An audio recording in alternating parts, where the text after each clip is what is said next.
Sir गल करते हैं उस मुद्दे की जिन्हें सियासी गलियारियां दे विच बहुत हलचल मचा दी है। श्रोमणी अकाली दल ते बसपा का गठबंधन होया जो कि अनएक्सपैक्टेड सी, एकदम होया, अचानक होया, किसी ने क्यास भी नहीं लगाए सी। की जरूरत पै गई सी इस गठबंधन की कि श्रोमणी अकाली दल कल्ली है जिहड़ी सिंपल हो के भी चोणां नहीं लड़ सकती सी, कि जनता नूं विश्वास दे विच नहीं लै सकती सी सिर्फ श्रोमणी अकाली दल।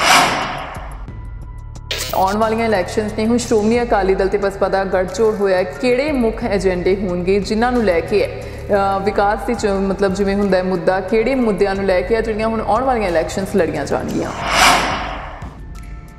फिक्को के प्रेजिडेंट हो तुसीं, बहुत देर तो तुहानूं इंडस्ट्री का बहुत तजुर्बा है। गल करते हैं गौरमेंट दी पॉलिसीज़ की, इंडस्ट्री ते कितना असर पैंदा है, कितना माड़ा हुंदा है, कितना चंगा असर पैंदा इंडस्ट्री ते गौरमेंट दी पॉलिसीज़ का। सर मैडिकल फैसिलिटी की भी गल कर रहे हैं, मैडिकल फैसिलिटी नूं लैके भी मौजूदा सरकार बहुत थावां ते फेल रही है। मतलब जो चीज़ की तैयारी पहला कर लैनी चाहिए सी, वो नहीं की गई। जेकर संस्थावां मूहरे ना आउंदियां, कुछ पतवंते मूहरे ना आउंदे तां हो सकदा सी कि मौतां दा आंकड़ा होर भी वध सकदा सी। कि तुसीं सहमत हो? हुण इलैक्शनस आउण वालियां ने, हुण एकदम करोना का कहर डाउनफॉल होने लग गया, मतलब केसिस नहीं आ रहे कह रहे ने, या फिर दिखाए नहीं जा रहे। कि यह सियासी साजिश थी या फिर सच्ची हुण करोना की दूजी लहर है जिहड़ी खत्म होंदी जा रही है? हर एक नूं बहुत बड़ी मार मारी करोना ने, जिथे इंडस्ट्री नूं मारी। पर इस पीरीयड दे विच केंद्र ते सूबा सरकारां नूं इंडस्ट्री नूं कोई रिलीफ देण दी लोड़ सी। रिलीफ देण दी बजाय केंद्र और सूबा सरकारां ने बहुत बड़ी मार जिहड़ी है मारी। तो सर तुहानूं की लगदा आने वाले समय दे विच किहड़ी सरकार बननी चाहिए है ते क्यों? जिहड़ा आने वाला समा वा हुण प्रतੱਖ नूं कोई प्रमाण देण दी लोड़ नहीं। पंजाब दे विच सियासत अजकल बहुत ही ज़्यादा पक चुकी है। नवे सियासी समीकरण बनते हुए विखाई दे रहे हैं। पंजाब की इंडस्ट्री की जे गल करिए, पंजाब की इंडस्ट्री विच भी बहुत ज़्यादा उतार चढ़ाव है इन्हां दिनां दे विच वेखण नूं मिल रहे हैं। इस तरह के ਵੱਖ-ਵੱਖ मुद्दों पर गलबात करांगे SMZ न्यूज़ के स्पैशल द किरण शो दे विच।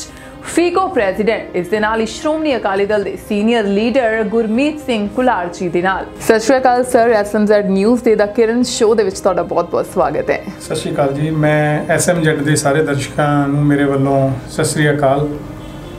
सर गल करते हैं उस मुद्दे की जिन्हें सियासी गलियारियां दे विच बहुत हलचल मचा दी है। श्रोमणी अकाली दल ते बसपा का गठबंधन होया जो कि अनएक्सपैक्टेड सी, एकदम होया, अचानक होया, किसी ने क्यास भी नहीं लगाए सी। की जरूरत पै गई सी इस गठबंधन की?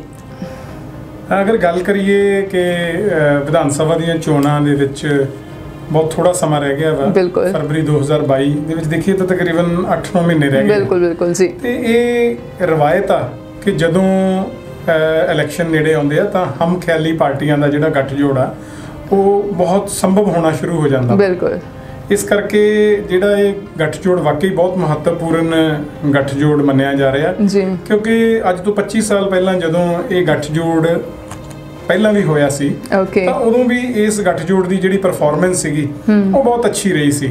साडियां लोक सभा दीयां 13 सीटां दे विचों 11 सीटां ये दोनों पार्टियां ने जित्तियां सी। तो ये एक सियासी गलियारियां दे विच वाकई एक बहुत बड़ी हलचल मच गई है। विरोधियां दे विच तां उन्हां दी नींद उड़ गई है कि किस तरह ये जिहड़ा गठजोड़ आ ये दोबारा श्रोमणी अकाली दल और बहुजन समाज पार्टी का हो गया।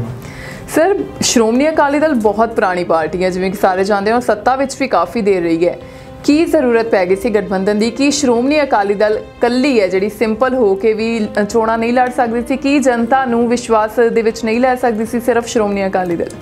नहीं, ये गल नहीं हैगी। जिहड़ी श्रोमणी अकाली दल आ वो सारे धर्मां दी पार्टी आ। बिल्कुल। ते ये पार्टी सारिਆਂ ਨੂੰ ਨਾਲ ਲੈ ਕੇ ਚੱਲਣ ਦੇ ਵਿੱਚ ਵਿਸ਼ਵਾਸ ਰੱਖਦੀ ਹੈ ਤੇ ਨਾ ਕਿ ਇਕੱਲਿਆਂ। अगर ਸਾਡੇ ਖਿਆਲਾਤ ਜਿਹੜੇ ਸਭ ਦੇ ਮਿਲਦੇ ਆ ਤਾਂ ਕਿਉਂ ਨਾ ਸਰ ਸੁਖਵੀਰ ਸਿੰਘ ਜੀ ਬਾਦਲ ਸਾਡੇ ਪ੍ਰਧਾਨ ਸਾਹਿਬ ਦੀ ਇੱਕ ਸੋਚ ਆ ਤਾਂ ਕਿਉਂ ਨਾ ਇਕੱਠੇ ਹੋ ਕੇ ਚੱਲੀਏ। ਬਿਲਕੁਲ। ਇਹ ਤਾਂ ਆਉਣ ਵਾਲੇ ਸਮੇਂ ਦੇ ਵਿੱਚ ਕਈ ਹੋਰ ਹਮ ਖਿਆਲੀ ਪਾਰਟੀਆਂ ਵੀ ਸ਼੍ਰੋਮਣੀ ਅਕਾਲੀ ਦਲ ਨੂੰ ਜੁਆਇਨ ਕਰ ਰਹੀਆਂ ਨੇ, ਜਿਹਦੇ ਨਾਲ ਸ਼੍ਰੋਮਣੀ ਅਕਾਲੀ ਦਲ ਨੂੰ ਬਹੁਤ ਵੱਡਾ ਹੁੰਗਾਰਾ ਮਿਲੂਗਾ। ਬਿਲਕੁਲ। ਤੇ ਇਸ ਦੇ ਵਿੱਚ ਕੋਈ ਸ਼ੱਕ ਨਹੀਂ, ਇਕੱਲਿਆਂ ਵੀ ਪਾਰਟੀ ਲੜ ਸਕਦੀ ਸੀਗੀ, ਪਰ ਜਿਹੜੀ ਇੱਕ ਸੋਚ ਕਿ ਜੋ ਕੰਮ ਅਸੀਂ ਇਕੱਲਿਆਂ ਨਹੀਂ ਕਰ ਸਕਦੇ ਉਹ ਅਸੀਂ ਇਕੱਠਿਆਂ ਹੋ ਕੇ बहुत सारे मुद्दे ने ਉਹਨਾਂ ਦਾ ਹੱਲ ਵੀ ਕੀਤਾ ਜਾ ਸਕਦਾ ਔਰ ਜਿਹੜੀ ਪ੍ਰਦੇਸ਼ਾਂ ਦੇ ਵਿੱਚ ਜਿਹੜਾ ਰਾਜ ਆ ਉਹ ਵੀ ਕੀਤਾ ਜਾ ਸਕਦਾ ਜੀ। ਅੱਜ ਗੱਲ ਕਰਦੇ ਆ ਕਿ ਸੈਂਟਰ ਦੇ ਵਿੱਚ ਐਨਡੀਏ ਦੀ ਸਰਕਾਰ ਆ, ਬਿਲਕੁਲ 15-20 ਪਾਰਟੀਆਂ ਹਮ ਖਿਆਲੀ ਪਾਰਟੀਆਂ ਨੇ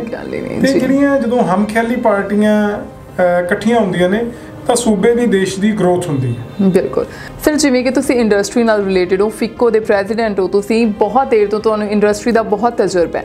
ਗੱਲ ਕਰਦੇ ਹਾਂ ਗਵਰਨਮੈਂਟ ਦੀਆਂ ਪਾਲਿਸੀਜ਼ ਦੀ, ਇੰਡਸਟਰੀ ਤੇ ਕਿੰਨਾ ਕੁ ਅਸਰ ਪੈਂਦਾ ਹੈ, ਕਿੰਨਾ ਮਾੜਾ ਹੁੰਦਾ ਹੈ, ਕਿੰਨਾ ਚੰਗਾ ਅਸਰ ਪੈਂਦਾ ਇੰਡਸਟਰੀ ਤੇ ਗਵਰਨਮੈਂਟ ਦੀਆਂ ਪਾਲਿਸੀਜ਼ ਦਾ? ਦੇਖੋ, ਜਿਹੜੀਆਂ ਗਵਰਨਮੈਂਟ ਦੀਆਂ ਪਾਲਿਸੀਜ਼ ਆ ਉਹਨਾਂ ਦਾ ਹੀ ਅਸਰ ਇੰਡਸਟਰੀ ਦੇ ਉੱਤੇ ਬਹੁਤ ਮੇਜਰ ਲੈਵਲ ਦੇ ਉੱਤੇ ਪੈਂਦਾ। ਇੱਕ ਗਵਰਨਮੈਂਟ ਦੀ ਜਿਹੜੀ ਅੱਛੀ ਪਾਲਿਸੀ ਆ ਉਹ ਸੂਬੇ ਔਰ ਦੇਸ਼ ਨੂੰ ਅੱਗੇ ਲੈ ਜਾਂਦੀ ਹੈ। ਇੱਕ ਗਵਰਨਮੈਂਟ ਦੀ ਜਿਹੜੀ ਮਾੜੀ ਪਾਲਿਸੀ ਆ ਉਹ ਸੂਬੇ ਔਰ ਦੇਸ਼ ਨੂੰ ਹੇਠਾਂ ਲੈ ਜਾਂਦੀ। ਬਿਲਕੁਲ। ਤੇ ਅੱਜ ਗੱਲ ਕਰੀਏ, ਅੱਜ ਜੇਕਰ ਅੱਛੀਆਂ ਪਾਲਿਸੀਆਂ ਨਹੀਂ ਆਉਣਗੀਆਂ ਤਾਂ ਸਰਕਾਰ ਨੂੰ ਰੈਵਨਿਊ ਲਾਸ ਤਾਂ ਹੋਏਗਾ ਹੀ ਹੋਏਗਾ, ਪਰ ਸਭ ਤੋਂ ਵੱਡੀ ਚੀਜ਼ ਆ ਕਿ ਉੱਥੋਂ ਜਿਹੜੀ ਇੰਡਸਟਰੀ ਆ ਉਹ ਖਤਮ ਹੋ ਜਾਏਗੀ। ਬਿਲਕੁਲ ਸਰ, ਜਿਸ ਤਰੀਕੇ ਨਾਲ ਇਲੈਕਸ਼ਨਸ ਆਉਂਦੇ ਨੇ, ਮੈਨੀਫੈਸਟੋ ਦੇ ਵਿੱਚ ਇੰਡਸਟਰੀ ਨੂੰ ਲੈ ਕੇ ਬਹੁਤ ਸਾਰੇ ਵਾਅਦੇ ਕੀਤੇ ਜਾਂਦੇ ਨੇ ਕਿ ਇੰਡਸਟਰੀ ਨੂੰ ਲੈ ਕੇ, ਉਦਯੋਗ ਨੂੰ ਲੈ ਕੇ ਆਹ ਕੀਤਾ ਜਾਏਗਾ। ਜੇ ਗੱਲ ਕਰੀਏ ਬੀਤੇ ਵਾਅਦਿਆਂ ਦੀ ਜਿਹੜੀ ਹੁਣ ਇਲੈਕਸ਼ਨਸ ਦੇ ਵਿੱਚ ਕੀਤੇ ਗਏ ਸੀ, ਕਿੰਨੇ ਕੁ ਤੁਹਾਨੂੰ ਲੱਗਦਾ ਹੈ ਕਿ ਪੂਰੇ ਕੀਤੇ ਗਏ ਨੇ ਔਰ ਕਿੰਨੇ ਨਹੀਂ ਪੂਰੇ ਕੀਤੇ ਗਏ? ਇਸ ਸਰਕਾਰ ਦੀ ਗੱਲ ਕਰੀਏ, ਇਹਨਾਂ ਨੇ ਕੋਈ ਵਾਅਦੇ ਪੂਰੇ ਨਹੀਂ ਕੀਤੇ। ਅਗਰ 10-12 ਵਾਅਦਿਆਂ ਦੀ ਗੱਲ ਕਰੀਏ ਜੀ ਇੰਡਸਟਰੀ ਨੂੰ, ਇਹਨਾਂ ਨੇ ਕਿਹਾ ਕਿ ਅਸੀਂ ਬਿਜਲੀ ਜਿਹੜੀ ਆ ਇੰਡਸਟਰੀ ਨੂੰ 5 ਰੁਪਏ ਕਰਾਂਗੇ। ਬਿਲਕੁਲ ਲਿਆਓ, ਅੱਜ ਬਿੱਲ ਤੁਹਾਡੇ ਸਾਹਮਣੇ ਪ੍ਰੋਡਿਊਸ ਕਰ ਦਿੰਦੇ ਆ। ਛੋਟੀ ਇੰਡਸਟਰੀ ਨੂੰ ਬਿੱਲ 12-12 13-13 ਰੁਪਏ ਪੈ ਰਿਹਾ, ਵੱਡੀ ਇੰਡਸਟਰੀ ਨੂੰ 8 ਰੁਪਏ ਪੈ ਰਿਹਾ ਵਾ। ਬਿਲਕੁਲ। ਇਸ ਤੋਂ ਇਲਾਵਾ OTS ਦੀ ਗੱਲ ਕਰਦੇ ਆ, ਜਿਹੜੀ OTS one time settlement scheme ਸੀ ਜੀ, ਅੱਜ ਇਨਵੈਸਟ ਪੰਜਾਬ ਤਾਂ ਸ਼ੁਰੂਆਤ ਕਰਤੀ ਹੈ, ਪਰ ਬਦਕਿਸਮਤੀ ਨਾਲ ਕਹਿਣਾ ਪੈ ਰਿਹਾ ਵਾ ਕਿ ਇਨਵੈਸਟ ਪੰਜਾਬ ਦੇ ਵਿੱਚ ਇੰਡਸਟਰੀ ਦੇ ਕੇਸ ਇਸ ਕਰਕੇ ਨਹੀਂ ਜਿਹੜੇ ਸਬਮਿਟ ਹੋ ਰਹੇ ਕਿਉਂਕਿ ਸਰਕਾਰ ਵੱਲੋਂ ਇਨਹਾਂਸਮੈਂਟ ਜਿਹੜੀ ਲੈਂਡ ਦੇ ਪ੍ਰਾਈਸਿਸ ਇਨਹਾਂਸ ਕੀਤੇ ਗਏ ਤੇ ਜਿਹੜੇ ਲੋਕ ਆ ਉਹ ਪੈਸੇ ਉਹ ਜਮ੍ਹਾਂ ਨਹੀਂ ਕਰਾ ਪਾਏ ਤੇ ਉਹਦੇ ਕਰਕੇ ਇਨਵੈਸਟ ਪੰਜਾਬ ਦੇ ਵਿੱਚ ਫਾਈਲ ਸਬਮਿਟ ਹੀ ਨਹੀਂ ਹੁੰਦੀ।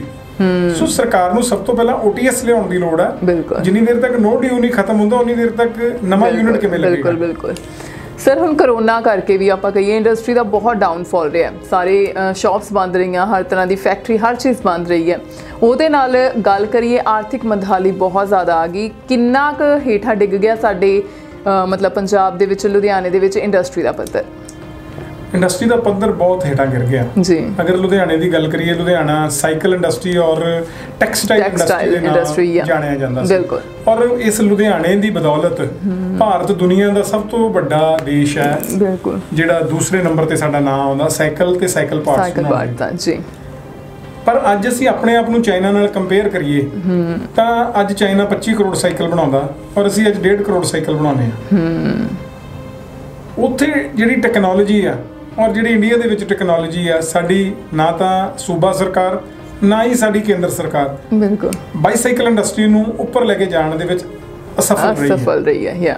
ਅੱਜ ਲੋੜ ਸੀ ਸਰਕਾਰ ਨੂੰ ਕਿ ਇਹ ਜਿਹੜੀ ਇੰਡਸਟਰੀ ਆ ਇਹ ਸਾਡੀ ਇੰਡਸਟਰੀ ਮਦਰ ਇੰਡਸਟਰੀ ਆ ਪੰਜਾਬ ਦੀ, ਤੇ ਪੰਜਾਬ ਸਰਕਾਰ ਨੂੰ ਵੀ ਔਰ ਕੇਂਦਰ ਸਰਕਾਰ ਨੂੰ ਵੀ, ਭਾਰਤ ਸਰਕਾਰ ਨੂੰ ਵੀ ਇਸ ਇੰਡਸਟਰੀ ਨੂੰ ਉੱਪਰ ਚੱਕਣ ਵਾਸਤੇ ਜ਼ਰੂਰ ਟਫ ਸਕੀਮਸ ਦੇਣੀ ਚਾਹੀਦੀ ਸੀ। ਜਿਵੇਂ ਟੈਕਸਟਾਈਲ ਇੰਡਸਟਰੀ ਨੂੰ ਦਿੱਤੀ ਸੀ 40 ਕਰੋੜ ਤੱਕ 15% ਕੈਪੀਟਲ ਸਬਸਿਡੀ ਦਿੱਤੀ ਸੀ, ਉਸ ਤਰ੍ਹਾਂ ਹੀ ਜਿਹੜੀ ਇਹ ਬਾਈਸਾਈਕਲ ਇੰਡਸਟਰੀ ਆ ਇਸ ਇੰਡਸਟਰੀ ਨੂੰ ਵੀ ਉੱਪਰ ਚੱਕਣ ਦੇ ਵਿੱਚ ਜਿਹੜੀ cough scheme cycle upgradation fund ਉਹ ਦੇਣ ਦੀ ਲੋੜ ਸੀ। ਅੱਜ ਸਾਡਾ ਸਾਈਕਲ 5000 ਰੁਪਏ ਤੱਕ ਸੀਮਤ ਰਹਿ ਗਿਆ, ਜਦ ਕਿ ਜਿਹੜਾ ਯੂਰਪ ਦਾ ਸਾਈਕਲ ਆ ਉਹ ਅੱਜ 25 ਤੋਂ 50 ਲੱਖ ਤੱਕ ਆ ਗਿਆ। ਉਹਦੇ ਵਿੱਚ ਬਹੁਤ ਵੈਲਿਊ ਐਡੀਸ਼ਨ ਆ, ਸਾਡੇ ਵਾਲੇ ਸਾਈਕਲ ਦੇ ਵਿੱਚ ਵੈਲਿਊ ਐਡੀਸ਼ਨ ਬਹੁਤ ਘੱਟ ਆ। ਇਸੇ ਇਹੀ ਕਾਰਨ ਆ ਕਿ ਸਾਡੀ ਇੰਡਸਟਰੀ ਜਿਹੜੀ ਆ ਬਾਈਸਾਈਕਲ ਇੰਡਸਟਰੀ ਉਹ ਗਰੋ ਨਹੀਂ ਕਰ ਸਕੀ। ਬਿਲਕੁਲ ਸਰ, ਕਿੰਨਾ ਟਾਈਮ ਲੱਗੇਗਾ ਤੁਹਾਡੇ ਅਕੋਰਡਿੰਗ, ਕਿਉਂਕਿ ਤੁਸੀਂ ਇੱਕ ਜਾਣੇ ਮਾਨੇ ਇੰਡਸਟਰੀਅਲਿਸਟ ਹੋ, ਕਿ ਕਿੰਨਾ ਟਾਈਮ ਲੱਗ ਸਕਦਾ ਹੈ ਰੇਲ ਨੂੰ ਪਟੜੀ ਤੇ ਲਿਆਉਣ ਨੂੰ? ਮਤਲਬ ਜਿਸ ਤਰੀਕੇ ਨਾਲ ਆਪਣੀ ਇੰਡਸਟਰੀ ਹੁਣ ਹਿਲ ਚੁੱਕੀ ਹੈ ਉਹਨੂੰ ਕਿੰਨਾ ਕੁ ਟਾਈਮ ਲੱਗੇਗਾ ਆਉਣ ਵਾਲੇ ਟਾਈਮ ਦੇ ਵਿੱਚ ਸੈਟਲ ਹੋਣ ਨੂੰ? ਕਰੋਨਾ ਨੇ ਇੰਡਸਟਰੀ ਨੂੰ ਬਹੁਤ ਵੱਡੀ ਮਾਰ ਮਾਰੀ। ਬਿਲਕੁਲ, ਹਰ ਇੱਕ ਨੂੰ ਬਹੁਤ ਵੱਡੀ ਮਾਰ ਮਾਰੀ ਕਰੋਨਾ ਨੇ, ਜਿੱਥੇ ਇੰਡਸਟਰੀ ਨੂੰ ਮਾਰੀ। ਪਰ ਇਸ ਪੀਰੀਅਡ ਦੇ ਵਿੱਚ ਕੇਂਦਰ ਤੇ ਸੂਬਾ ਸਰਕਾਰਾਂ ਨੂੰ ਇੰਡਸਟਰੀ ਨੂੰ ਕੋਈ ਰਿਲੀਫ ਦੇਣ ਦੀ ਲੋੜ ਸੀ। ਰਿਲੀਫ ਦੇਣ ਦੀ ਬਜਾਏ ਕੇਂਦਰ ਔਰ ਸੂਬਾ ਸਰਕਾਰਾਂ ਨੇ ਬਹੁਤ ਵੱਡੀ ਮਾਰ ਜਿਹੜੀ ਆ ਮਾਰੀ। ਅਗਰ ਗੱਲ ਕਰੀਏ ਕਿ ਬਿਜਲੀ ਦੇ ਉੱਤੇ 2-ਵੇ ਟੈਰਿਫ ਲਿਆ ਕੇ ਫਿਕਸਡ ਚਾਰजेस ਲਗਾਤੇ ਕਿ ਅਗਰ 3 ਮਹੀਨੇ ਸਾਡਾ ਲਾਕਡਾਊਨ ਰਿਹਾ ਸਾਨੂੰ ਉਹਦੇ ਫਿਕਸ ਚਾਰजेस ਦੇਣੇ ਪਏ ਆ, ਓਕੇ, ਕਿਰਾਇਆ ਉਹਦਾ ਦੇਣਾ ਪਿਆ ਵਾ। ਬਿਲਕੁਲ ਬਿਲਕੁਲ। ਉਸ ਤੋਂ ਇਲਾਵਾ ਗੱਲ ਕਰੀਏ ਪ੍ਰਾਪਰਟੀ ਟੈਕਸ ਸਾਨੂੰ ਪੂਰਾ ਦੇਣਾ ਪਿਆ ਵਾ। ਵਾਟਰ ਐਂਡ ਸੀਵਰੇਜ ਦੇ ਟੈਕਸਸ ਪੰਜਾਬ ਗਵਰਨਮੈਂਟ ਨੇ ਪੂਰੇ ਲਏ ਆ। ਸੈਂਟਰ ਗਵਰਨਮੈਂਟ ਨੇ ਜਿੰਨੀਆਂ ਵੀ ਪੇਮੈਂਟਸ ਸੀਗੀਆਂ, ਅਗਰ GST ਦੀ ਗੱਲ ਕਰੀਏ, CGST, SGST, IGST, ਉਹਨਾਂ ਦੀਆਂ ਸਾਰੀਆਂ ਪੇਮੈਂਟਾਂ, TDS, TCS, ਸਾਰੀਆਂ ਪੇਮੈਂਟਸ ਸਾਨੂੰ ਜਮ੍ਹਾਂ ਕਰਾਉਣੀਆਂ ਪਈਆਂ। ਕਿਸੇ ਵੀ ਪੇਮੈਂਟ ਦੇ ਵਿੱਚ ਕੇਂਦਰ ਸਰਕਾਰ ਨੇ ਸਾਨੂੰ ਕੋਈ ਰਿਲੀਫ ਨਹੀਂ ਦਿੱਤੀ। ਸਿਰਫ ਇੱਕ ਕੇਂਦਰ ਸਰਕਾਰ ਵੱਲੋਂ GECL ਦੀ ਜਿਹੜੀ ਸਕੀਮ ਦਿੱਤੀ, ਗਰੰਟਡ ਐਮਰਜੈਂਸੀ ਕ੍ਰੈਡਿਟ ਲਾਈਨ, ਇੱਕ ਲੋਨ ਦਿੱਤਾ ਗਿਆ ਕਿ 28 ਫਰਵਰੀ ਨੂੰ ਜਿੰਨਾ ਤੁਹਾਡਾ ਲੋਨ ਆ ਉਹਦੇ ਤੇ 20% ਤੁਹਾਨੂੰ ਕੰਪਨਸੇਸ਼ਨ ਦਿੱਤਾ ਗਿਆ। ਪਰ ਉਹ ਲੋਨ ਹੀ ਦਿੱਤਾ ਗਿਆ, ਸਾਡਾ ਲੋਨ ਮੋੜਨ ਵਾਸਤੇ ਹੋਰ ਲੋਨ ਦੇ ਦਿੱਤਾ ਗਿਆ, ਜਿਹਦੇ ਨਾਲ ਸਾਨੂੰ ਇੰਟਰਸਟ ਹੋਰ ਜ਼ਿਆਦਾ ਪਿਆ। ਕੋਈ ਇੰਟਰਸਟ ਰਿਲੀਫ ਨਹੀਂ ਦਿੱਤਾ ਕੇਂਦਰ ਸਰਕਾਰ ਨੇ, ਜਦਕਿ ਇੰਡਸਟਰੀ ਇਹ ਚੀਜ਼ਾਂ ਇਸ ਕੋਵਿਡ ਦੇ ਟਾਈਮ ਦੇ ਵਿੱਚ ਰਿਕੁਆਇਰਮੈਂਟ ਸੀਗੀ। ਅੱਜ ਤੱਕ ਇੰਡਸਟਰੀ ਨੇ ਸਰਕਾਰਾਂ ਨੂੰ ਪੈਸਾ ਦਿੱਤਾ ਹੀ ਆ, ਕਦੇ ਪੈਸਾ ਲਿੱਤਾ ਨਹੀਂ ਹੈਗਾ। Number of taxes which the industry is paying to the centre government as well as state government, but ਦੋਨਾਂ ਸਰਕਾਰਾਂ ਨੇ ਬਿਲਕੁਲ ਇੰਡਸਟਰੀ ਨੂੰ ਅੱਖੋਂ ਪਰੋਖਿਆਂ ਕਰਕੇ ਸਿਰਫ ਕਲੈਕਸ਼ਨ, ਟੈਕਸ ਕਲੈਕਸ਼ਨ ਦੀ ਫੋਕਸ ਕੀਤਾ ਕਿ 1,41 ਕਰੋੜ ਰੁਪਇਆ ਸਾਡੇ ਕੋਲੇ GST ਦੀ ਕਲੈਕਸ਼ਨ ਹੋ ਗਈ। ਔਰ ਇਸ ਪੀਰੀਅਡ ਦੇ ਵਿੱਚ ਜਿਹੜੀਆਂ ਵੱਡੀਆਂ ਸਟੀਲ ਕੰਪਨੀਆਂ ਸੀਗੀਆਂ ਉਹਨਾਂ ਨੇ ਕਾਰਟਲਾਈਜੇਸ਼ਨ ਕਰਕੇ, ਕਾਰਟਲ ਬਣਾ ਕੇ ਸਟੀਲ ਦੇ ਰੇਟ ਇੰਨੇ ਇਸ 6 ਮਹੀਨਿਆਂ ਦੇ ਵਿੱਚ ਡਬਲ ਪ੍ਰਾਈਸ ਕਰਤਾ। ਔਰ ਇੰਡਸਟਰੀ ਨੂੰ ਨਾਲੇ ਤਾਂ ਲੁੱਟਿਆ ਔਰ ਨਾਲੇ ਇੰਡਸਟਰੀ ਨੂੰ ਕੁੱਟਿਆ, ਜਿਸ ਹਿਸਾਬ ਦੇ ਨਾਲ ਹਰ ਮਹੀਨੇ ਦੇ ਵਿੱਚ 2-2 ਵਾਰ ਪ੍ਰਾਈਸਿਸ ਹਾਈਕਸ, ਪੈਟਰੋਲੀਅਮ ਪ੍ਰਾਈਸ ਅਗਰ ਅਸੀਂ ਦੇਖੀਏ ਸੈਂਟਰ ਗਵਰਨਮੈਂਟ ਨੇ, ਮਤਲਬ ਸੈਂਟਰ ਗਵਰਨਮੈਂਟ ਸਿਰਫ ਇੱਕੋ ਹੀ ਚੀਜ਼ ਸੋਚ ਰਹੀ ਹੈ ਕਿ ਇੰਡਸਟਰੀ ਇੱਕੋ ਉਹਨਾਂ ਕੋਲੇ ਸੋਰਸ ਆ ਜਿਹਨੂੰ ਅਸੀਂ ਜਿੰਨਾ ਮਰਜ਼ੀ ਨਿਚੋੜ ਦਈਏ, ਇਹ ਸਾਡੇ ਕੋਲ ਇੱਕ ਬੈਸਟ ਟੂਲ ਹੈਗਾ ਵਾ। ਸੋ ਇਹਦੇ ਕਰਕੇ ਜਿਹੜੀ ਇੰਡਸਟਰੀ ਪਿਸ ਗਈ ਆ। ਹੁਣ ਇੰਡਸਟਰੀ ਬਿਲਕੁਲ ਦਾ ਵਰਜ ਦੇ ਉੱਤੇ, ਕੰਢੇ ਦੇ ਉੱਤੇ ਖੜੀ ਹੈ, ਖਤਮ ਹੋਣ ਦੇ ਕਿਨਾਰੇ ਆ ਇੰਡਸਟਰੀ। ਜੇਕਰ ਦੋਨਾਂ ਸਰਕਾਰਾਂ ਨੇ ਕੋਈ ਸਟੈਪ ਨਾ ਲਿਆ ਤਾਂ ਇਹ ਪੰਜਾਬ ਦੇ ਵਿੱਚੋਂ ਜਿਹੜੀ ਇੰਡਸਟਰੀ ਆ ਉਹ ਜਿੱਥੇ ਪਲਾਨ ਕਰ ਜੇਗੀ, ਉੱਥੇ ਜਿਹੜੀ ਪੰਜਾਬ ਆ already we are at the 19th number, ਅਸੀਂ 19ਵੇਂ ਨੰਬਰ ਦੇ ਉੱਤੇ ਆ ਦੇਸ਼ ਦੇ ਵਿੱਚ। 27 ਚੋਂ ਅਸੀਂ 19ਵੇਂ ਨੰਬਰ ਤੇ ਆ। ਬੜੀ ਬਦਕਿਸਮਤੀ ਸੀ, ਕਦੇ ਅਸੀਂ 1 ਨੰਬਰ ਤੇ ਹੁੰਦੇ ਸੀ। ਸੋ ਅੱਜ 19ਵੇਂ ਨੰਬਰ ਤੋਂ ਸਾਨੂੰ ਇਸ ਤਰ੍ਹਾਂ ਦਿਖ ਰਿਹਾ ਕਿ ਆਉਣ ਵਾਲੇ ਸਮੇਂ 'ਚ ਜੋ ਸਰਕਾਰ ਦੀਆਂ ਪਾਲਿਸੀਜ਼ ਨੇ, ਕਿਤੇ ਅਸੀਂ ਮਤਲਬ ਜਿਹੜਾ ਲਾਸਟ ਨੰਬਰ ਹੈ 27 ਉਹਦੇ ਤੇ ਨਾ ਆ ਜਾਈਏ। ਇਹ ਬੜੀ ਇੱਕ ਬਦਕਿਸਮਤੀ ਦੀ ਗੱਲ ਆ। ਬਿਲਕੁਲ ਬਿਲਕੁਲ ਸਰ, ਗੱਲ ਕਰਦੇ ਹਾਂ ਹੁਣ ਆਉਣ ਵਾਲੀਆਂ ਇਲੈਕਸ਼ਨਸ ਦੀ। ਆਉਣ ਵਾਲੀਆਂ ਇਲੈਕਸ਼ਨਸ ਨੇ ਹੁਣ ਸ਼੍ਰੋਮਣੀ ਅਕਾਲੀ ਦਲ ਤੇ ਬਸਪਾ ਦਾ ਗੱਠਜੋੜ ਹੋਇਆ। ਕਿਹੜੇ ਮੁੱਖ ਏਜੰਡੇ ਹੋਣਗੇ ਜਿਨ੍ਹਾਂ ਨੂੰ ਲੈ ਕੇ ਵਿਕਾਸ ਦੀ ਮਤਲਬ ਜਿਵੇਂ ਹੁੰਦਾ ਹੈ ਮੁੱਦਾ, ਕਿਹੜੇ ਮੁੱਦਿਆਂ ਨੂੰ ਲੈ ਕੇ ਜਿਹੜੀਆਂ ਹੁਣ ਆਉਣ ਵਾਲੀਆਂ ਇਲੈਕਸ਼ਨਸ ਲੜੀਆਂ ਜਾਣਗੀਆਂ? ਦੇਖੋ ਸਰ, ਸੁਖਬੀਰ ਸਿੰਘ ਜੀ ਬਾਦਲ ਦਾ ਸਭ ਤੋਂ ਜਿਹੜਾ ਅਹਿਮ ਮੁੱਦਾ ਵਾ ਉਹ ਤਾਂ ਭਾਈਚਾਰਕ ਸਾਂਝ ਆ। ਬਿਲਕੁਲ ਜੀ, ਭਾਈਚਾਰਕ ਸਾਂਝ ਔਰ ਸਾਡੇ ਸੂਬੇ ਦੀ ਡਿਵੈਲਪਮੈਂਟ। ਗੱਲ ਕਰਦੇ ਹਾਂ ਕਿ ਪਿਛਲੇ 5 ਸਾਲ ਤਕਰੀਬਨ ਹੋਣ ਜਾ ਰਹੇ ਆ, ਇਸ ਕਾਂਗਰਸ ਸਰਕਾਰ ਨੇ ਅਗਰ ਇੱਕ ਇੱਟ ਵੀ ਪੰਜਾਬ ਦੇ ਵਿੱਚ ਲਾਈ ਹੋਵੇ ਤਾਂ ਉਹ ਦੱਸ ਸਕਦੇ ਨੇ। ਪਰ ਐਜ਼ ਕੰਪੇਅਰ ਟੂ ਪਿਛਲੇ 10 ਸਾਲ ਜਿੰਨੀ ਡਿਵੈਲਪਮੈਂਟ ਪੰਜਾਬ ਦੀ, ਰੋਡ ਇਨਫਰਾਸਟ੍ਰਕਚਰ, ਇੰਡਸਟਰੀ ਦੀ ਗਰੋਥ, ਅੱਜ ਇਸ ਸਰਕਾਰ ਤੋਂ ਸਾਡੀ ਸਰਕਾਰ ਵੇਲੇ ਬਣਾਇਆ ਹੋਇਆ ਫੋਕਲ ਪੁਆਇੰਟ ਧਨਾਂਸ਼ੂ, ਹਜੇ ਤੱਕ ਇਹ ਸਰਕਾਰ ਉਸ ਫੋਕਲ ਪੁਆਇੰਟ ਨੂੰ ਵੀ 4.5 ਸਾਲ ਦੇ ਵਿੱਚ ਅਲੋਟਮੈਂਟ ਨਹੀਂ ਕਰ ਸਕੀ। ਪਤਾ ਨਹੀਂ ਕੀ ਸੋਚ ਦੇ ਨਾਲ ਇਸ ਸਰਕਾਰ ਦਾ ਜਿਹੜਾ ਇੰਡਸਟਰੀਅਲ ਪ੍ਰਤੀ ਵਿਜ਼ਨ ਆ, invest Punjab business first portal ਦਾ ਬਣਾਤਾ, ਪਰ ਅੱਜ ਦੇਖਿਆ ਜਾਵੇ ਉਸ ਪੋਰਟਲ ਦੇ ਉੱਤੇ ਕਿੰਨੀ ਕੁ ਇੰਡਸਟਰੀ ਰਜਿਸਟਰਡ ਹੋਈ ਆ। ਬਹੁਤ ਬੁਰਾ ਹਾਲ ਆ ਪੰਜਾਬ ਦੇ ਵਿੱਚ। ਲੋਕ ਤਾਂ ਸਿਰਫ ਇਸ ਵੇਲੇ ਇੱਕੋ ਹੀ ਚੀਜ਼ ਦਾ ਮੁੱਦਾ ਰੱਖਿਆ ਹੋਇਆ ਕਿ ਜਦੋਂ ਬੇਟਾ ਬੇਟੀ ਵੱਡੇ ਹੁੰਦੇ ਆ, ਬਿਜ਼ਨਸ ਛੱਡ ਕੇ ਉਹ ਕੈਨੇਡਾ ਦੇ ਵਿੱਚ ਜਿਹੜਾ ਆਈਲੈਟਸ ਕਰਕੇ ਉਹ ਫੋਕਸ ਕਰ ਰਹੇ ਆ। ਤੇ ਪੰਜਾਬ ਦੇ ਵਿੱਚ ਆਉਣ ਵਾਲਾ ਜਿਹੜਾ ਭਵਿੱਖ ਆ ਉਹ ਬੜਾ ਧੁੰਦਲਾ ਨਜ਼ਰ ਆ ਰਿਹਾ। ਬਿਲਕੁਲ ਸਰ, ਜਿਸ ਤਰੀਕੇ ਨਾਲ ਹੁਣ ਆਪਾਂ ਗੱਲ ਕਰ ਰਹੇ ਹਾਂ, ਕਰੋਨਾ ਦਾ ਬਹੁਤ ਜ਼ਿਆਦਾ ਕਹਿਰ ਵਾਪਰਿਆ ਸੀ, ਬਹੁਤ ਮੌਤਾਂ ਹੋਈਆਂ, ਸ਼ਮਸ਼ਾਨ ਘਾਟ ਤੱਕ ਲੋਕਾਂ ਨੂੰ ਜਗ੍ਹਾ ਨਹੀਂ ਮਿਲ ਰਹੀ ਸੀ। ਹੁਣ ਇਲੈਕਸ਼ਨਸ ਆਉਣ ਵਾਲੀਆਂ ਨੇ, ਹੁਣ ਇੱਕਦਮ ਕਰੋਨਾ ਦਾ ਕਹਿਰ ਡਾਊਨਫਾਲ ਹੋਣ ਲੱਗ ਗਿਆ, ਮਤਲਬ ਕੇਸਿਸ ਨਹੀਂ ਆ ਰਹੇ ਕਹਿ ਰਹੇ ਨੇ, ਜਾਂ ਫਿਰ ਦਿਖਾਏ ਨਹੀਂ ਜਾ ਰਹੇ। ਕੀ ਇਹ ਸਿਆਸੀ ਸਾਜ਼ਿਸ਼ ਸੀ ਜਾਂ ਫਿਰ ਸੱਚੀ ਹੁਣ ਕਰੋਨਾ ਦੀ ਦੂਜੀ ਲਹਿਰ ਹੈ ਜਿਹੜੀ ਖਤਮ ਹੁੰਦੀ ਜਾ ਰਹੀ ਹੈ? ਨਹੀਂ, ਦੇਖੋ ਜਿਹੜੀ ਕਰੋਨਾ ਦੀ ਸੈਕੰਡ ਵੇਵ ਆ ਉਹ ਇਸ ਵੇਲੇ ਕਾਫੀ ਡਿਕਲਾਈਨ ਵੱਲ ਨੂੰ ਚੱਲ ਰਹੀ ਹੈ। ਬਿਲਕੁਲ। ਪਰ ਸਾਨੂੰ ਜਿਹੜੀ ਥਰਡ ਵੇਵ ਆ ਜਿਹਨੇ ਬੱਚਿਆਂ ਨੂੰ ਵੀ ਪ੍ਰਭਾਵਿਤ ਕਰਨਾ ਉਹਦੇ ਲਈ ਤਿਆਰ ਹੋਣਾ ਚਾਹੀਦਾ। ਬੜਾ ਵਕਤ ਮਾੜਾ ਸੀ, ਅਸੀਂ ਦੇਖਦੇ ਸੀ ਕਿ ਕੰਸਟੀਚੁਐਂਸੀ ਦੇ ਵਿੱਚ ਔਰ ਲੁਧਿਆਣੇ ਦੇ ਵਿੱਚ ਜਦੋਂ ਕਿਸੇ ਦਾ ਫੋਨ ਆਉਂਦਾ ਸੀ ਕਿ ਵੈਂਟੀਲੇਟਰ ਚਾਹੀਦਾ ਤਾਂ ਵੈਂਟੀਲੇਟਰ ਕਿਸੇ ਹਸਪੀਟਲ 'ਚ ਨਹੀਂ ਮਿਲਦਾ ਸੀ। ਲੁਧਿਆਣੇ ਦੇ ਜਿਹੜੇ ਮੇਜਰ ਹਸਪੀਟਲ ਆ DMC CMC ਅਪੋਲੋ ਫੋਰਟਿਸ ਦੀਪ, ਇਹ ਜਿਹੜੇ ਵੱਡੇ ਹਸਪੀਟਲ ਸੀਗੇ ਇਹਨਾਂ ਦੇ ਵਿੱਚ ਬੈੱਡ ਨਹੀਂ ਸੀ ਮਿਲਦਾ ਕਿਸੇ ਨੂੰ। ਬਹੁਤ ਹਾਲਾਤ ਮਾਰੇ, ਪੂਰੇ ਦੇਸ਼ ਦੇ ਹਾਲਾਤ ਮਾੜੇ ਸੀ। ਜਿੱਥੇ ਸਾਡੇ ਦੇਸ਼ ਦੇ ਵਿੱਚ 4.5 ਲੱਖ ਪੇਸ਼ੈਂਟ ਡੇਲੀ ਆ ਰਿਹਾ ਸੀ, ਉੱਥੇ ਅੱਜ 80,000 ਦੇ ਕਰੀਬ ਅੱਜ ਵੀ ਆ ਰਹੇ ਆ। ਪਰ ਸਾਨੂੰ ਇਸ ਜਿਹੜੀ ਕਰੋਨਾ ਤੋਂ ਬਹੁਤ ਕੌਸ਼ੀਅਸ ਰਹਿਣ ਦੀ ਲੋੜ ਆ ਕਿਉਂਕਿ ਇਸ ਵੇਵ ਨੇ ਬਹੁਤ ਜਾਨਾਂ ਜਿਹੜੀਆਂ ਇਸ ਤਰ੍ਹਾਂ ਜਿਹੜੀਆਂ ਪ੍ਰੋਮੀਨੈਂਟ ਪਰਸਨੈਲਿਟੀਜ਼ ਜਿਹੜੀਆਂ ਉਹ ਲੈ ਲਈਆਂ ਨੇ, ਤੇ ਸਾਨੂੰ ਇਹਦੀ ਪੂਰੀ ਤਿਆਰੀ ਕਰਕੇ ਰੱਖਣੀ ਚਾਹੀਦੀ ਹੈ ਕਿਉਂਕਿ ਜਦੋਂ ਅਸੀਂ ਲੈਵਲ 1 ਔਰ ਲੈਵਲ 2 ਤੇ ਆ ਤਾਂ ਸਾਡਾ ਇਲਾਜ ਸੰਭਵ ਆ। ਪਰ ਸਾਡੇ ਪੇਸ਼ੈਂਟਸ ਉਦੋਂ ਹੀ ਹਸਪੀਟਲ 'ਚ ਪਹੁੰਚਦੇ ਸੀ ਜਦੋਂ ਉਹਨਾਂ ਦਾ ਲੈਵਲ 3 ਹੋ ਜਾਂਦਾ ਸੀ। ਲੈਵਲ 3 ਦੇ ਵਿੱਚੋਂ ਕਾਫੀ ਪੇਸ਼ੈਂਟਸ ਜਿਹੜੇ ਐਸੇ ਸੀਗੇ ਜਿਹੜੇ ਐਕਸਪਾਇਰ ਹੋ ਜਾਂਦੇ ਸੀ ਕਿ ਜਿਨ੍ਹਾਂ ਨੂੰ ਬਚਾਇਆ ਨਹੀਂ ਸੀ ਜਾ ਸਕਦਾ। ਸੋ ਅੱਜ ਜਿਹੜੀ ਇਸ ਕਰੋਨਾ ਦੀ ਲਹਿਰ ਆ ਉਹ ਡਿਕਲਾਈਨ ਤਾਂ ਹੋ ਰਹੀ ਆ, ਪਰ ਜਿਹੜੀਆਂ ਆਫਟਰ ਕਰੋਨਾ ਜਿਹੜੀਆਂ ਕੰਪਲਿਕੇਸ਼ਨ ਆ, ਬਲੈਕ ਫੰਗਸ ਆ, ਹੋਰ ਚੀਜ਼ਾਂ ਨੇ ਉਹ ਕਾਫੀ ਜ਼ਿਆਦਾ ਇਸ ਵੇਲੇ ਪ੍ਰਭਾਵਿਤ ਕਰ ਰਹੀਆਂ। ਜੀ ਸਰ, ਮੈਡੀਕਲ ਫੈਸਿਲਿਟੀ ਦੀ ਵੀ ਗੱਲ ਕਰ ਰਹੇ ਹਾਂ। ਮੈਡੀਕਲ ਫੈਸਿਲਿਟੀ ਨੂੰ ਲੈ ਕੇ ਵੀ ਮੌਜੂਦਾ ਸਰਕਾਰ ਬਹੁਤ ਥਾਵਾਂ ਤੇ ਫੇਲ ਰਹੀ ਹੈ। ਮਤਲਬ ਜੋ ਚੀਜ਼ ਦੀ ਤਿਆਰੀ ਪਹਿਲਾਂ ਕਰ ਲੈਣੀ ਚਾਹੀਦੀ ਸੀ ਉਹ ਨਹੀਂ ਕੀਤੀ ਗਈ। ਜੇਕਰ ਸੰਸਥਾਵਾਂ ਮੂਰੇ ਨਾ ਆਉਂਦੀਆਂ, ਕੁਝ ਪਤਵੰਤੇ ਮੂਰੇ ਨਾ ਆਉਂਦੇ ਤਾਂ ਹੋ ਸਕਦਾ ਸੀ ਕਿ ਇਹ ਮੌਤਾਂ ਦਾ ਅੰਕੜਾ ਹੋਰ ਵੀ ਵੱਧ ਸਕਦਾ ਸੀ। ਕਿ ਤੁਸੀਂ ਸਹਿਮਤ ਹੋ?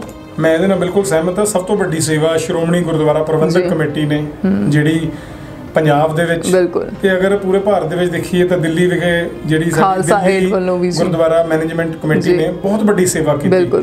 ਹਜ਼ਾਰਾਂ ਦੀ ਗਿਣਤੀ ਦੇ ਵਿੱਚ ਉਹਨਾਂ ਨੇ ਕੋਵਿਡ ਕੇਅਰ ਸੈਂਟਰਸ ਬਣਾਏ ਪੰਜਾਬ ਦੇ ਵਿੱਚ ਸ਼੍ਰੋਮਣੀ ਗੁਰਦੁਆਰਾ ਪ੍ਰਬੰਧਕ ਕਮੇਟੀ ਨੇ, ਔਰ ਜਿਹੜੀ ਜਿੱਥੇ ਲੋਕਾਂ ਨੂੰ ਫਸਟ ਲੈਵਲ ਦੇ ਵਿੱਚ ਹੀ ਕੰਸਨਟ੍ਰੇਟਰਸ ਦੇ ਨਾਲ ਉਹਨਾਂ ਦਾ ਜਿਹੜਾ ਲੈਵਲ ਸੀਗਾ ਉਹਨੂੰ ਆਕਸੀਜਨ ਨੂੰ ਇੰਪਰੂਵ ਕੀਤਾ ਤੇ ਉਹਦੇ ਨਾਲ ਉਹਨਾਂ ਦਾ ਬਚਾਅ ਹੋਇਆ। ਪੂਰੇ ਪੰਜਾਬ ਦੇ ਵਿੱਚ ਅਗਰ ਅਸੀਂ ਦੇਖੀਏ ਘੱਟੋ ਘੱਟ 20 ਦੇ ਕਰੀਬ ਜਿਹੜੇ ਕੋਵਿਡ ਕੇਅਰ ਸੈਂਟਰ ਸਾਡੇ ਲੁਧਿਆਣਾ ਦੇ ਵਿੱਚ ਆਲਮਗੀਰ ਸਾਹਿਬ ਬਣਾਇਆ ਗਿਆ, ਉਹ ਉਹਨਾਂ ਮੋਹਾਲੀ ਦੇ ਵਿੱਚ ਸ਼ਰਮਾ ਫਾਰਮਸ ਦੇ ਵਿੱਚ ਬਣਾਇਆ ਗਿਆ ਜਿੱਥੇ 600 ਬੈੱਡਸ ਲਗਾ ਕੇ ਲੋਕਾਂ ਨੂੰ ਇੱਕ ਫੈਸਿਲਿਟੀ, ਕਿਉਂਕਿ ਜਦੋਂ ਉਹਨਾਂ ਨੂੰ ਫਸਟ ਏਡ ਮਿਲ ਗਈ ਤਾਂ ਉਹਨਾਂ ਦੀ ਪੋਜੀਸ਼ਨ ਕ੍ਰਿਟੀਕਲ ਹੋਣ ਤੋਂ ਬਚ ਗਈ। ਤੇ ਇਹ ਕੰਮ ਸੀ ਸਰਕਾਰਾਂ ਦੇ, ਪਰ ਸਰਕਾਰ ਤਾਂ ਜਿਹੜੀ ਪੰਜਾਬ ਸਰਕਾਰ ਆ ਇਹ ਤਾਂ ਬਿਲਕੁਲ ਫੇਲ ਹੋਈ ਆ ਇਸ ਕੋਵਿਡ ਜਿਹੜੇ ਸੈਂਟਰਸ ਬਣਾਉਣ ਦੇ ਵਿੱਚ, ਐਜ਼ ਵੈਲ ਐਜ਼ ਡਰੱਗਸ ਜਿਹੜੀਆਂ ਸੀਗੀਆਂ ਮੈਡੀਸਨਸ ਤੇ ਲੋਕ ਮਰ ਗਏ ਰੈਮਡੇਸਿਵਿਰ ਦੇ ਇੰਜੈਕਸ਼ਨ ਤੋਂ, ਟੋਜ਼ਲਨੈਬ ਦੇ, ਜਦੋਂ ਉਹਨਾਂ ਨੂੰ ਐਟ ਦੀ ਸਟੇਜ ਜਦੋਂ ਉਹਨਾਂ ਦੀ ਕ੍ਰਿਟੀਕਲ ਲੰਗਸ ਦੀ ਪੋਜੀਸ਼ਨ ਹੈ ਤਾਂ ਟੋਜ਼ਲਨੈਬ ਦਾ ਅਗਰ ਇੰਜੈਕਸ਼ਨ ਨਹੀਂ ਮਿਲਦਾ ਤਾਂ ਉਹਨਾਂ ਦੀ ਹਾਲਤ ਵੱਧ ਤੋਂ ਬੱਤਰ ਹੁੰਦੀ ਹੈ ਤੇ ਉਹਨਾਂ ਦੀ ਡੈਥ ਹੋ ਗਈ ਹੈ।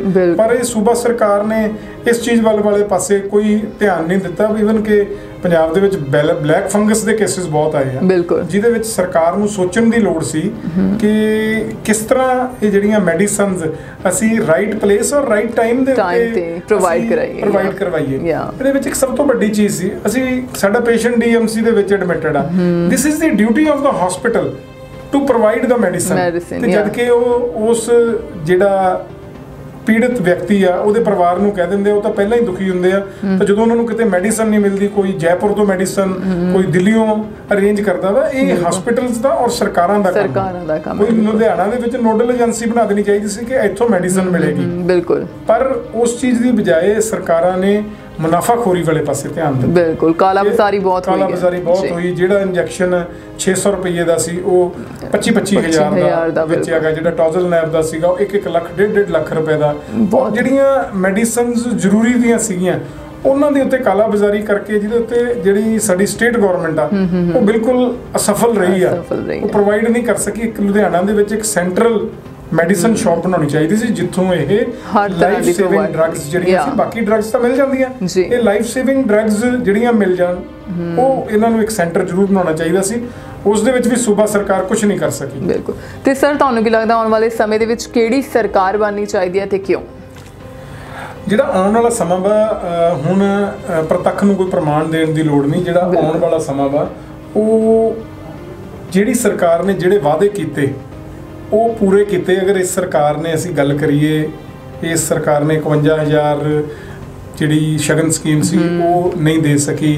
ਪੈਨਸ਼ਨ ਇਹਦੇ ਵਿੱਚ ਇਹਨਾਂ ਨੇ ਕਿਹਾ ਸੀ ਕਿ ਅਸੀਂ 2100 ਤੋਂ 5100 ਰੁਪਏ ਕਰਾਂਗੇ, ਉਹ ਨਹੀਂ ਦੇ ਸਕੀ। ਘਰ ਘਰ ਨੌਕਰੀ ਬਲਕਿ ਜਿਹੜੀ ਸਾਡੀ ਇੰਡਸਟਰੀ ਸੀ, ਜਿਹੜੀ ਸਾਡੀ ਇੰਡਸਟਰੀ ਦੇ ਵਿੱਚ ਹੀ ਅਗਰ ਬੰਦੇ ਭਰਤੀ ਹੋਏ ਆ, ਉਸੇ ਡਾਟੇ ਨੂੰ ਲੈ ਕੇ ਇਸ ਸਰਕਾਰ ਨੇ ਕਰਤਾ ਕਿ ਇਹ ਘਰ ਨੌਕਰੀ ਅਸੀਂ ਦਿੱਤੀ ਆ।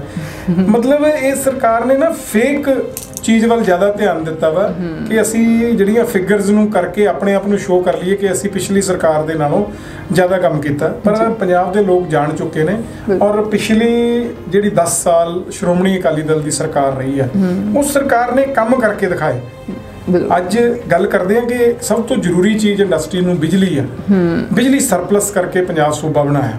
ਬਿਲਕੁਲ। ਤੇ ਬਿਜਲੀ ਜਦੋਂ ਸਰਪਲਸ ਹੋਈ ਤੇ ਨਵੀਂ ਇੰਡਸਟਰੀ ਲੱਗਣ ਦੇ ਵੀ ਚਾਂਸਸ ਬਹੁਤ ਵੱਧ ਗਏ। ਅੱਜ ਤਾਂ ਇਸ ਸਰਕਾਰ ਦੇ ਜਿਹੜੇ ਫੀਡਰਸ ਹੀ ਓਵਰਲੋਡ ਹੋਏ ਪਏ ਆ, ਇਹਨਾਂ ਕੋਲ ਨਵਾਂ ਕਨੈਕਸ਼ਨ ਲੈਣ ਜਾਂਦੇ, ਨਵਾਂ ਕਨੈਕਸ਼ਨ ਨਹੀਂ ਮਿਲਦਾ ਹੈਗਾ। ਇੱਕ ਬਹੁਤ ਬਦਕਿਸਮਤੀ ਹੈ। ਦੂਸਰੀ ਚੀਜ਼ ਜਿਹੜੀ ਮੈਂ ਇਹ ਗੱਲ ਕਹਿਣਾ ਕਿ ਅਗਰ ਅਸੀਂ ਇੰਡਸਟਰੀ ਲਾਉਣੀ ਆ ਤਾਂ ਇੰਡਸਟਰੀ ਨੂੰ ਫਿਸਕਲ ਇਨਸੈਂਟਿਵਸ ਸਰਕਾਰ ਵੱਲੋਂ ਦੇਣ ਦੀ ਲੋੜ ਆ। ਇਸ ਸਰਕਾਰ ਨੇ ਫਿਸਕਲ ਬੈਨੀਫਿਟਸ ਤਾਂ ਦਿੱਤੇ, ਪਰ ਉਹਦੇ ਵਿੱਚ ਰੁਕਾਵਟਾਂ ਐਸੀਆਂ ਖੜੀਆਂ ਕਰਤੀਆਂ ਕਿ ਇਨਹਾਂਸਮੈਂਟ ਨਾਲ ਉਹਨੂੰ ਲਿੰਕ ਕਰਤਾ ਕਿ ਅਗਰ ਸਾਨੂੰ ਪਲਾਟ 1992 ਚ ਅਲਾਟ ਹੋਇਆ ਸੀ, ਅਗਰ ਸਾਡੇ ਕੁਝ ਪੈਸੇ ਦੇਣ ਵਾਲੇ ਰਹਿੰਦੇ ਆ ਤਾਂ ਅਸੀਂ ਉਹ ਕੇਸ ਹੀ ਨਹੀਂ ਅਪਲਾਈ ਕਰ ਸਕਦੇ। ਤੇ ਸਰਕਾਰ ਨੂੰ ਸਭ ਤੋਂ ਪਹਿਲਾਂ ਜਿਹੜੀਆਂ OTS ਲਿਆ ਕੇ ਟੋਟਲ ਕਲੀਅਰ ਕਰਨਾ ਚਾਹੀਦਾ ਪਿਛਲਾ, ਫਿਰ ਨਵਾਂ ਬੈਨੀਫਿਟ ਦੇਣ ਦੀ ਬੈਨੀਫਿਟ ਹੋਏਗਾ। ਅਦਰਵਾਈਜ਼ ਤਾਂ ਇੰਡਸਟਰੀ ਨੂੰ ਕੋਈ ਬੈਨੀਫਿਟ ਨਹੀਂ। ਅਗਰ ਸਰਕਾਰ ਨੇ 3 ਸਾਲ ਤੋਂ ਬੈਨੀਫਿਟ ਦਿੱਤੇ ਵੀ ਹੋਏ ਆ ਤਾਂ ਇੰਡਸਟਰੀ ਉਹ ਬੈਨੀਫਿਟ ਲੈ ਨਹੀਂ ਸਕਦੀ, ਐਲੀਜੀਬਲ ਨਹੀਂ ਹੋ ਰਹੀ। ਬਿਲਕੁਲ। ਸੋ ਇਹ ਸਰਕਾਰ ਨੂੰ ਚਾਹੀਦਾ, ਤੇ ਇੰਡਸਟਰੀ ਇੱਕ ਸਰਕਾਰ ਕੋਲ ਐਸਾ ਟੂਲ ਆ ਜਿਹੜੀ ਸੂਬੇ ਦੀ ਸਟੇਟ ਦੀ GDP ਦੇ ਵਿੱਚ ਜਿੱਥੇ ਹਿੱਸਾ ਪਾਉਂਦੀ ਆ, ਉੱਥੇ ਸਾਡੇ ਸੂਬੇ ਦੇ ਵਿੱਚ ਜਿਹੜੀ ਇੰਪਲੋਇਮੈਂਟ ਆ ਬਿਲਕੁਲ ਉਹ ਬਹੁਤ ਵੱਡੀ ਗਿਣਤੀ ਦੇ ਵਿੱਚ ਦਿੰਦੀ ਹੈ। ਲੁਧਿਆਣਾ ਮੈਨਚੈਸਟਰ ਆਫ ਇੰਡੀਆ ਵਾ, ਔਰ MSME ਇੰਡਸਟਰੀ ਦੇ ਨਾਲ ਜਾਣਿਆ ਜਾਂਦਾ। ਇਸ ਸੂਬੇ ਨੇ ਐਸੇ ਪ੍ਰੋਡਕਟਸ ਬਣਾਏ ਆ ਜਿਹੜੇ ਦੁਨੀਆ ਦੇ ਵਿੱਚ ਜਿਨ੍ਹਾਂ ਦੀ ਇੰਪੋਰਟੈਂਸ ਆ, ਤੇ ਇੱਥੇ ਬਹੁਤ ਵੱਡਾ ਸਕੋਪ ਆ। ਪਰ ਸੈਂਟਰ ਸਰਕਾਰ ਤੇ ਸਟੇਟ ਗਵਰਨਮੈਂਟ ਨੂੰ ਸਕੀਮਸ ਦੇਣ ਦੀ ਲੋੜ ਆ। ਅੱਜ ਸੈਂਟਰ ਗਵਰਨਮੈਂਟਸ ਦੀਆਂ ਸਾਰੀਆਂ ਸਕੀਮਸ ਹੋਲਡ ਕੀਤੀਆਂ ਪਈਆਂ ਨੇ।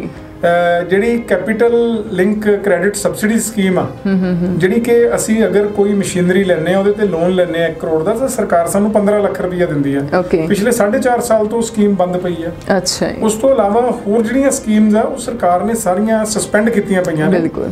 ਅੱਜ ਉਹ ਸਕੀਮ ਕਾਗਜ਼ੀ ਕਾਰਵਾਈ ਰਹਿ ਗਈ ਤੇ ਸਟੇਟ ਗਵਰਨਮੈਂਟ ਵੱਲੋਂ ਤਾਂ ਕੋਈ ਸਕੀਮ ਹੀ ਨਹੀਂ ਹੈਗੀ। ਸਟੇਟ ਗਵਰਨਮੈਂਟ ਵੱਲੋਂ ਤਾਂ ਜਿਹੜੀ ਇੰਡਸਟਰੀ ਆ ਇਹ ਨੈਗਲੈਕਟਡ ਸੈਕਟਰ ਦੇ ਵਿੱਚ ਗਿਣੀ ਗਈ ਆ ਜਿਹੜੀ ਕਾਂਗਰਸ ਸਰਕਾਰ ਆ। ਪਰ ਮੈਂ ਜਿਸ ਵੇਲੇ ਸਰ ਸੁਖਬੀਰ ਸਿੰਘ ਬਾਦਲ ਜੀ ਦੀ ਗਵਰਨਮੈਂਟ ਸੀ, ਉਸ ਵੇਲੇ ਇੰਡਸਟਰੀ ਨੂੰ ਪ੍ਰਾਇੋਰਟੀ ਸੈਕਟਰ ਦੇ ਵਿੱਚ ਲਿਆ ਗਿਆ ਸੀ। ਅੱਜ ਇੰਡਸਟਰੀ ਨੂੰ ਪ੍ਰਾਇੋਰਟੀ ਸੈਕਟਰ ਦੇ ਵਿੱਚ ਲੈਣ ਦੀ ਲੋੜ ਆ। ਇੰਡਸਟਰੀ ਦੀ ਹੈਂਡ ਹੋਲਡਿੰਗ ਦੀ ਲੋੜ ਆ। ਅੱਜ ਸਟੀਲ ਪ੍ਰਾਈਸਿਸ ਦੇ ਉੱਤੇ ਰੈਗੂਲੇਟਰੀ ਕਮਿਸ਼ਨ ਬਣਾਉਣ ਦੀ ਲੋੜ ਆ।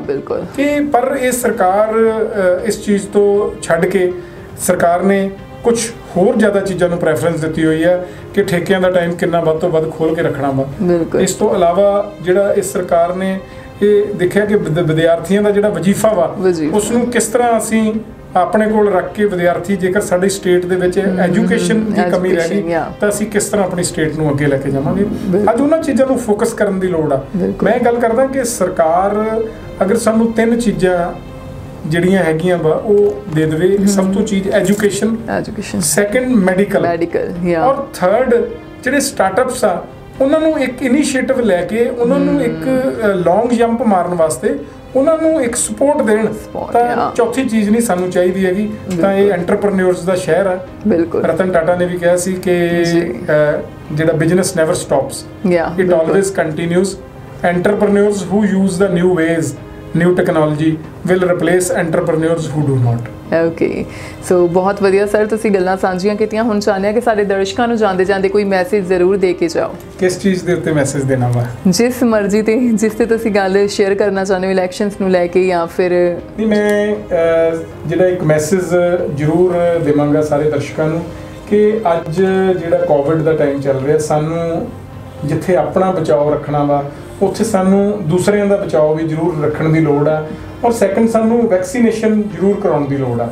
ਅੱਜ ਤੁਸੀਂ ਇਹ ਦੇਖੋ ਕਿ ਜਿਹੜੀ 3rd ਵੇਵ ਕਹਿ ਰਹੇ ਆ ਕਿ ਬੱਚਿਆਂ ਨੂੰ ਬਹੁਤ ਜ਼ਿਆਦਾ ਅਫੈਕਟ ਕਰੇਗੀ। ਤਾਂ ਅਸੀਂ ਮੈਕਸਿਮਮ ਜਾ ਕੇ ਜਿਹੜੇ ਇਹ ਵੈਕਸੀਨੇਸ਼ਨ ਆ ਆਪਣੀ ਕਰਾਈਏ, ਤੇ ਜਿਹਦੇ ਨਾਲ ਅਸੀਂ ਆਪਣਾ ਜਿੱਥੇ ਬਚਾਓ ਕਰਾਂਗੇ ਉੱਥੇ ਆਪਣੇ ਸਾਥੀਆਂ ਦਾ, ਆਪਣੇ ਪਰਿਵਾਰ ਦਾ ਵੀ ਬਚਾਓ ਕਰ ਸਕਾਂਗੇ।